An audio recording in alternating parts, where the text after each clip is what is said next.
Bonjour à tous.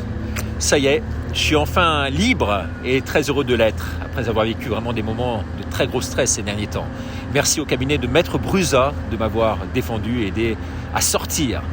Toutes mes pensées vont en tout cas vers vous. Vous êtes si nombreux à m'avoir soutenu par la pensée et la prière, ça a porté ses fruits. Merci à mes enfants et à Natacha pour leur soutien et leur présence. Toute ma vie, dorénavant, est tournée vers ce combat pour la liberté, pour la vérité.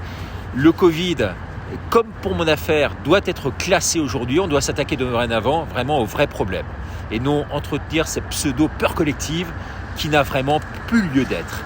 Toutes mes pensées, en tout cas aujourd'hui, vont vers Stéphane Blett, collaborateur de la Une TV, qui est mort, vous savez, dans des conditions si obscures suite à des pressions violentes, malsaines.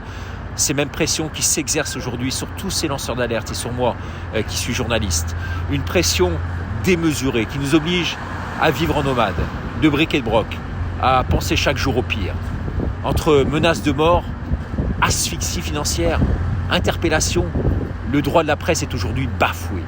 On ne vit plus dans un pays libre. Suite à Charlie Hebdo, souvenez-vous, nos dirigeants avaient alors juré sur le cœur qu'en termes de liberté d'expression, aucune forme ne serait plus censurée.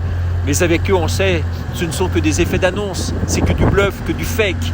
Aujourd'hui, le constat est terrible.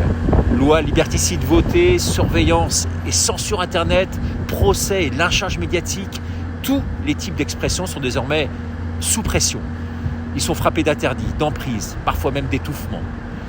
Les manifestations sont très surveillées. Vous le voyez, tous les moyens extrêmes sont utilisés pour faire taire, je dis bien taire, la dissidence. Et comme le dit Anne-Sophie Chazot dans son livre Réquisitoire, nous sommes aujourd'hui dans une vraie liberté. Une vraie liberté non pas d'expression, mais une vraie liberté d'inexpression. Merci beaucoup et à demain.